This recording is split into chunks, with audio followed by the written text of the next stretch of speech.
Sa atong episode karon sa Weekend Review, ang lungsod sa Hagna ubos sa pagpangulo ni Mayor Joseph Ranyola mingduyog sa pagsaulog sa ika-126th Philippine Independence Day ni adtong Hunyo 12, 2024. Usa ka simpleng selebrasyon nga nagdala og makatando nga pagsaulog sa adlaw sa kaugalingnan. Ang maong selebrasyon gitambungan sa mga LGU employees, national offices dinhi sa lungsod ug mga magtutudlo gikan sa Department of Education Hagna District.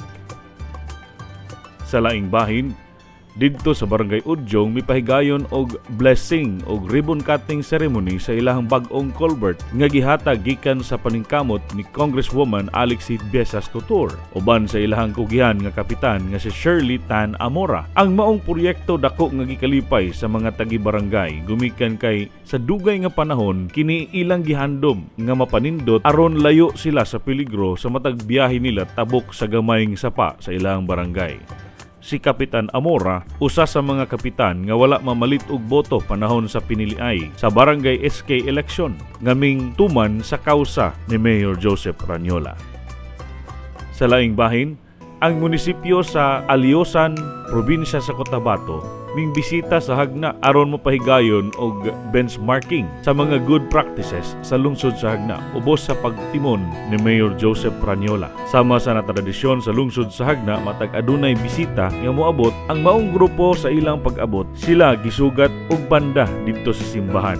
Gisinati ang patunog, gisaksi ang sinog istokada, ang away sa maayo ug dautan, giharana sa mga kabataan nga nagtugtog sa ukulele o gisuroy nila ang nindot ng mga talan-aon nga gidalit sa lungsod sa Hagna.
Sa susamang adlaw, ang grupo sa mga kapariang Hisweta nga mga kadagkuan sa Ateneo de Manila University ming bisita usab dinhi sa lungsod sa Hagna aron sa pagsaksi sa atong tradisyon nga sarang ilang mabalik lantaw ang mga hiyas nga gibilin dinhi sa Hagna pinaagi sa mga kapariang Hisweta base sa natala sa kasaysayan sa Hagna nga mao nagtukod sa simbahan ug sa lungsod.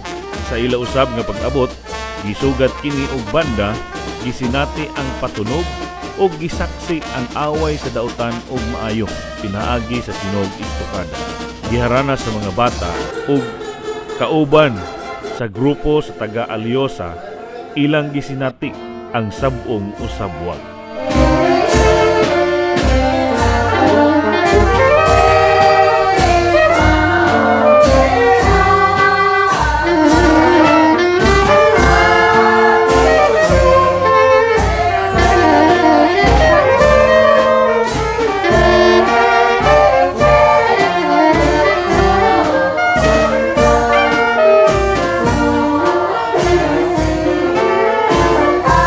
Ang duha ka grupo gidalitan og maanindot ug makabusog nga paniudto didto sa Captain Goyo Hall, Balay Lungsod.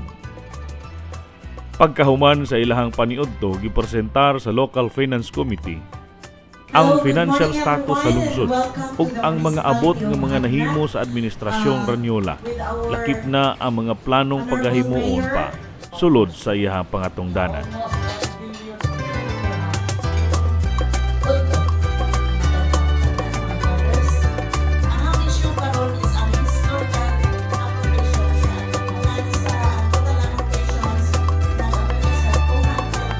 Hangtod sa sunod higayon. Daghang salamat sa inyong pagtanaw.